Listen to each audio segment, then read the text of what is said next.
Hello everyone. ये जो आज की वीडियो है this is only for making calculations easy. Okay, तो यहाँ पे मैं आपको जो मोस्ट कॉमन प्रॉब्लम आती है बच्चों को लॉग एंटी लॉग की, तो उसकी वैल्यूज़ को कैसे कैलकुलेट करते हैं वो यहाँ पे हम डिस्कस करने वाले हैं। ठीक है, सो लेट्स स्टार्ट। तो यहाँ पे मैंने कुछ प्रॉपर्टीज़ लिखी हैं लॉग की। एक बात तो आपको ये याद रखनी है कि हमारे पास ना दो टाइप के लॉग्स होते हैं। एक होता है लॉग बेस ई और एक होता है हमारे पास लॉग बेस 10। ठीक है, और आपस में इनका रिलेशन क्या है? Log base e is equal to 2.303 log base 10। जब आप लॉग बेस 10 को 2.303 के साथ मल्टीप्लाई करते हो तो आपके पास क्या आ जाता है? लॉग बेस ई। ओके, ये रिलेशन याद रखना है। और ये जो हमारा जो लॉग बेस ई होता है ना, इसको हम एल एन करके भी लिखते हैं, means the natural log, right. और जो आपको वैल्यूज़ यहाँ पे मैं सिखाने वाली हूँ कैलकुलेट करने के लिए, वो आपको कहाँ से मिलती हैं? From the log table. ठीक है, लॉग टेबल हो और नहीं भी हो तो मतलब ना भी लॉग टेबल हो फिर भी एस्टिमेशन से कैसे किया जा सकता है उसका भी थोड़ा बहुत आइडिया बताऊंगी। और लॉग टेबल से जो वैल्यूज आएंगी बेटा वो लॉग बेस 10 की होंगी। लॉग बेस 10 को हम सिंपली लॉग भी लिखते हैं, और जो हमारे पास लॉग बेस ई होता है उसको हम लोग क्या लिखते हैं? एल एन करके लिखते हैं, नेचुरल लॉग। क्लियर हो गया? तो हमें यहाँ पे हमारे पास जो कैलकुलेटेड वैल्यूज आती हैं वो हमेशा लॉग 10 की होती हैं। और अगर आप एल एन की वैल्यू निकालना चाहते हो तो आप उसकी वैल्यू को 2.303 के साथ मल्टीप्लाई करके नेचुरल लॉग की वैल्यूज भी निकाल सकते हो। क्लियर हो गया ये? अब नेक्स्ट जो बात है वो ये है कि कुछ प्रॉपर्टीज जो हैं लॉग की वो आपको याद रखनी है। सबसे पहले आप इस प्रॉपर्टी पे फोकस करो। जब भी आपके पास लॉग जो है कोई दो टर्म्स का मल्टीप्लिकेशन में होगा, सपोज आपके पास है लॉग ए इंटू बी, दो टर्म्स हैं, दो नंबर्स हैं, मल्टीप्लाई हो रहे हैं लॉग में, तो अगर आपने दोनों नंबर्स को सेपरेट करना है तो आप क्या करोगे? लॉग ए लिख दिया मैंने, दूसरी तरफ मैंने लॉग बी लिख दिया, लेकिन बीच में साइन किसका आएगा? प्लस का आएगा, बिकॉज दोनों नंबर्स मल्टीप्लाई हो रहे थे। लेकिन अगर वही दोनों नंबर्स डिवाइड हो रहे हो तब भी आप दोनों को सेपरेट कर सकते हो, लॉग ए लॉग बी, लेकिन दोनों में जो साइन आएगा that will be of minus. Clear? So log a into b can be written as log a plus log b and log a by b can be written as log a minus log b।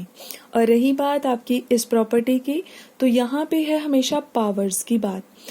whenever you have log a raised to power b, तो जो power होती है log की वो हमेशा आगे multiply में आ जाती है। जैसे यहाँ पे b पावर थी वो मल्टीप्लाई में आ गई और हमारे पास सिंपल क्या रह गया? लॉग ए। क्लियर? तो ये प्रॉपर्टीज जो हैं बहुत टाइम्स आपको हेल्प करती हैं ये जो लॉग की वैल्यूज को सॉल्व करने में। क्लियर हो गई आपको इतनी बातें? अब हम चलते हैं थोड़ा सा ये वैल्यूज, इनको ना आपने कोशिश करनी है कि थोड़ी सी वैल्यूज आपको याद रहें लॉग 1 से लेके 10 तक की, ताकि आपको लॉग टेबल नहीं यूज करना पड़े। अदरवाइज क्या होता है, कई बार आपको बोर्ड्स में जो क्वेश्चंस आते हैं उसमें ना कई बार साथ में ही वैल्यू दे रखी होती है लॉग की। ठीक है, एक सिचुएशन ये होती है, दूसरी ये होती है कि आपको लॉग वैल्यू कैलकुलेट करनी पड़ती है, तो वो आप कैसे करोगे? तो बेस्ट है कि आप 10 तक थोड़ी बहुत याद ही रख लो, है ना। तो इनको भी याद कैसे करना है, लेट अस डिस्कस। सबसे पहले आपने एक वैल्यू जो है दिमाग में रखनी है, that is log 1 is 0। log 1 हमेशा आपके पास क्या होता है? 0। एंड जो आपके पास log 10 है वो होता है बेटा 1।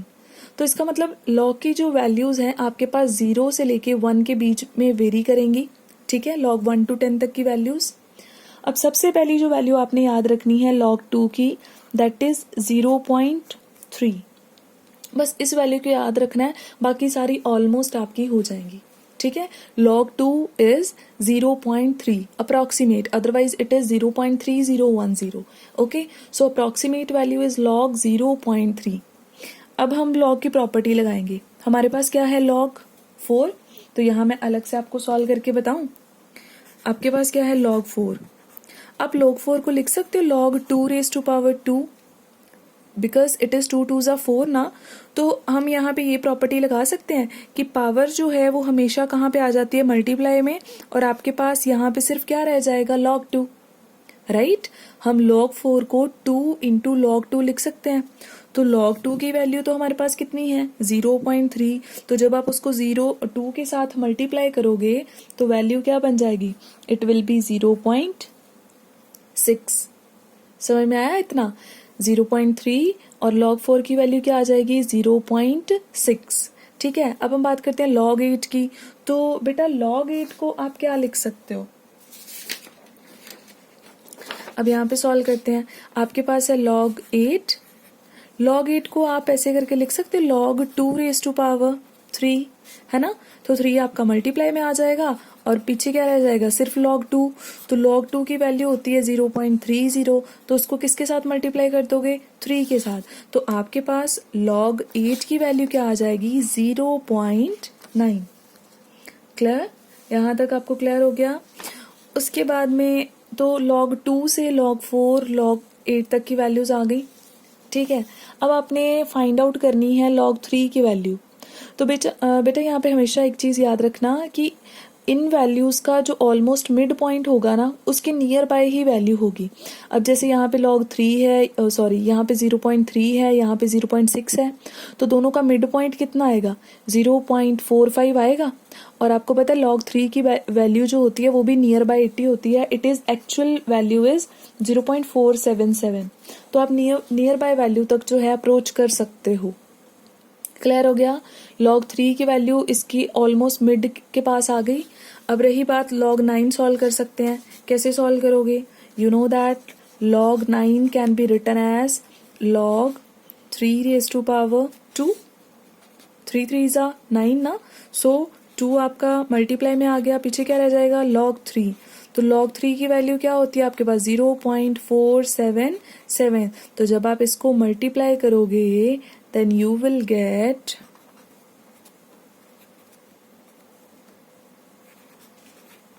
0.954। आपके पास वैल्यू क्या आएगी 0.954।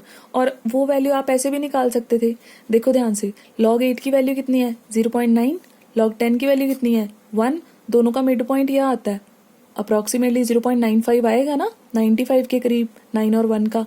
तो आप देख सकते हो इधर से मैंने 3 से भी निकाल लिया इसको और यहाँ मिड पॉइंट से भी निकाल लिया अप्रॉक्स करके। ठीक है, अच्छा अब इनमें से 5 6 7 में से 6 की वैल्यू निकालना इजी है। कैसे, प्रॉपर्टी लगा के। कैसे निकालेंगे, हमें पता है जो हमारे पास log 6 है ना, उसको हम लोग लिख सकते हैं log 2 इंटू 3, राइट। तो log 2 इंटू 3 को हम सेपरेटली लिख सकते हैं, it can be written as log 2 log 3, और दोनों में साइन किसका आएगा प्लस का। तो इसका मतलब log 2 और log 3 दोनों की वैल्यूज को प्लस कर दो तो 6 की आ जाएगी। तो ध्यान से देखो, log 2 की वैल्यू 0.3, log 3 की 0.477, तो दोनों को अगर आप प्लस करोगे तो आंसर क्या आएगा 0.777। अगेन हमने इनको करके निकाल लिया 2 3 को सॉल्व करके। ठीक है, अप्रॉक्सीमेट आ गया। अब उसके बाद में बात करते हैं देन log 5 कितना होगा। बेटा इसको अब देखो, log 4 की वैल्यू है 0.6 और log 6 की वैल्यू है अप्रॉक्सीमेट 0.78। ठीक है, तो 7 8 और 6 का जो मिड पॉइंट है वो कहाँ पे आता है, सोचो ज़रा, 0.69 पे आएगा इसका मिड पॉइंट, डेफिनेटली यस। तो इसकी वैल्यू भी इतनी होती है 0.699। सॉल्व हो गया। और अब यहाँ पे इन दोनों का मिड पॉइंट निकालो, log जो 6 है वो होता है 0.78 और जो log आपके पास 8 है वो कितना होता है 0.9 लिखा हुआ है मैंने। तो इन दोनों का मिड पॉइंट कितना आएगा आपके पास करीब 0.84 आ जाएगा। ठीक है, और इसकी जो वैल्यू है आपके पास log 7 की वो भी इतनी होती है, इट इज अबाउट 0.845।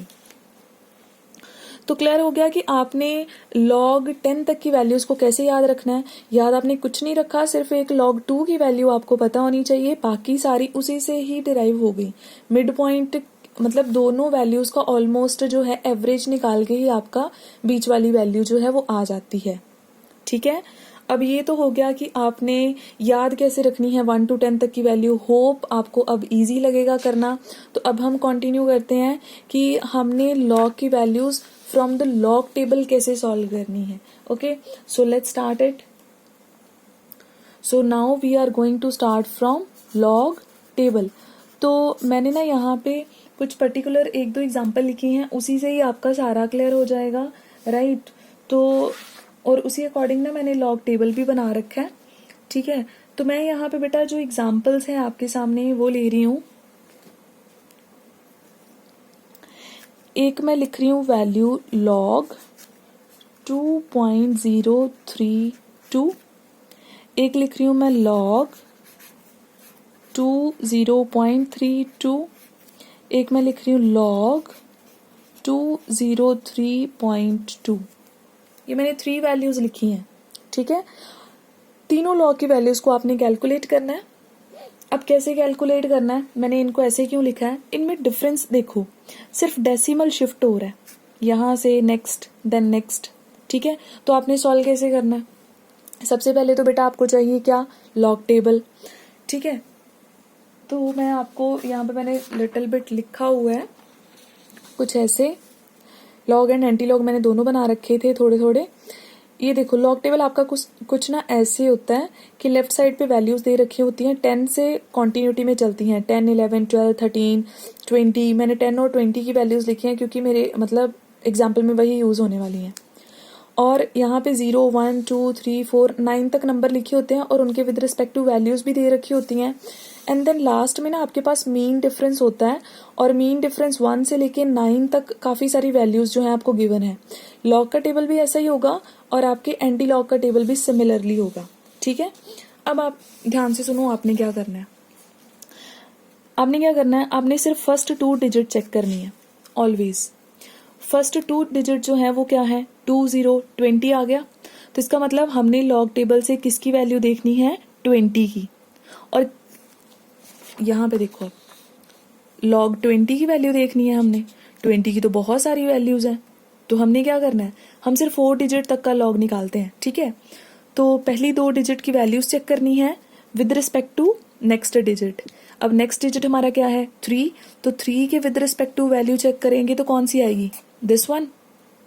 समझ गए, 20 की value with respect to 3, it comes out to be 3075. इतना आ गया. अब उसके बाद में क्या करना है, जो आपकी नेक्स्ट डिजिट होगी उसका मीन डिफरेंस चेक करना है आपने.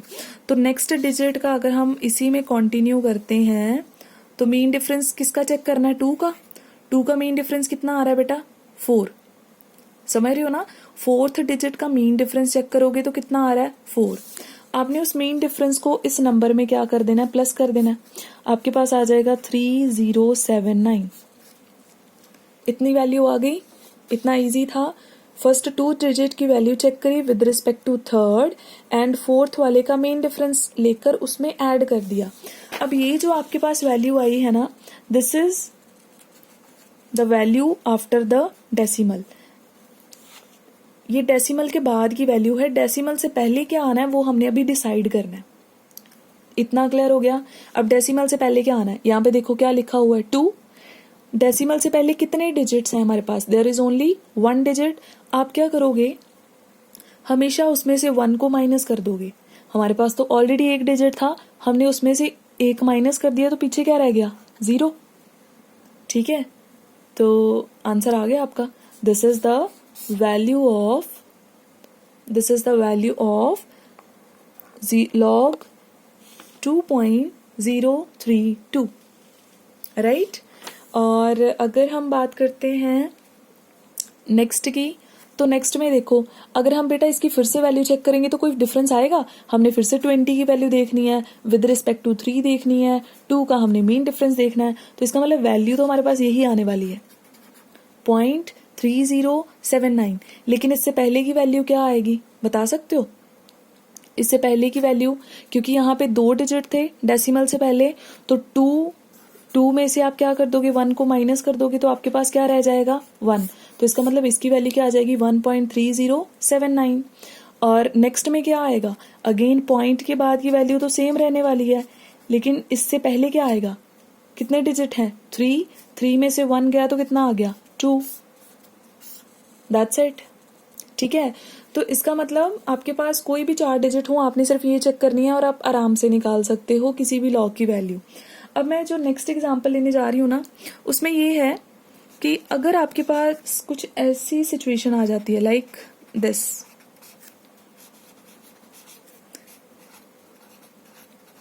यहाँ बेटा जितने मैंने केस डिस्कस कर दिए ना, इसमें आपका सारा लॉग जो वैल्यूज हैं वो कवर हो जाएंगी, तो ज़्यादा कुछ सोचने की इसके बाद ज़रूरत नहीं है। क्लियर हो गया? अच्छा, अब यहाँ पे देखो, अब यहाँ पे सिचुएशन हमारे पास कैसी है। सिचुएशन अब ये है कि वैल्यू तो हमने ऑलरेडी निकाल रखी है, हमें पता है 20 की, 3 की एंड 2 के विद रिस्पेक्ट सारा सॉल्व करके हमारे पास कितना आता है। पॉइंट के बाद की वैल्यू क्या आ जाती है, 3079। ठीक है, इतना आ गया। और यहाँ पे तो सिंपल ही था, एक ही डिजिट थी तो हमने क्या कर दिया, इधर 0 में से माइनस कर दिया, और सॉरी एक डिजिट थी, एक माइनस कर दिया तो 0 रह गया, तो इसकी वैल्यू तो इजी थी। प्रॉब्लम यहाँ पे आएगी, ठीक है। क्यों यहाँ पे क्यों प्रॉब्लम आती है, क्योंकि यहाँ पे डेसिमल से पहले आपके पास जीरोस आना स्टार्ट हो जाते हैं। जब आपके पास डेसिमल से पहले जीरोस आना स्टार्ट हो जाएंगे फिर प्रॉब्लम हो जाती है। हमने फिर से इसको सॉल्व किया 4 डिजिट्स को, और इन 4 डिजिट्स को सॉल्व करके हमारे पास वैल्यू कितनी आएगी, ये वैल्यू, राइट। अब आपने क्या करना है, इस वैल्यू को पूरा लिख लेना है, 0.3079। क्लियर। अब आपने चेक करना है कि जो आपका फर्स्ट डिजिट है वो कितने डेसिमल पीछे है। ठीक है, वो पॉइंट से सिर्फ एक ही पोजीशन पीछे है, तो आप क्या करोगे, इस पूरी वैल्यू को 1 में से माइनस कर दोगे, दैट्स इट। और जब आप माइनस करोगे तो आपके पास आंसर आएगा 0.6921। This is your answer. समझ आया? आपने क्या किया, इसकी वैल्यू निकाल ली और इसको किसमें से माइनस करना है, पोजीशन चेक कर लेनी है फर्स्ट डिजिट की, कहाँ पे है। फर्स्ट डिजिट की पोजीशन क्या थी, फर्स्ट पोजीशन ही थी, तो 1 में से पूरी वैल्यू को माइनस कर दिया। अब जैसे ये देख लेते हैं, यहाँ पे हमारे पास क्या है, इसकी वैल्यू सॉल्व करेंगे तो क्या आएगी, पॉइंट के बाद की वैल्यू तो यही आ रही है। अब बात करते हैं कि हमारा फर्स्ट डिजिट कहाँ पे है। बेटा जो हमारा फर्स्ट डिजिट था वो डेसिमल से एग्जैक्टली 2 पॉइंट पीछे है, तो हम इस वैल्यू को किस में से माइनस करेंगे, हम 2 में से पूरी वैल्यू को माइनस कर देंगे और हमारे पास जो आंसर है वो ये आ जाएगा। Now this will be the value of this particular log. Clear हो गया? तो इसका मतलब लॉग निकालने के लिए पॉइंट से पहले एक डेसिमल, एक डिजिट का होना तो बहुत ही जरूरी है। अगर तो है फिर तो ईजी है ना, 1 है, 2 है, 3 है। अगर नहीं है तो फिर आपको माइनस करना पड़ता है।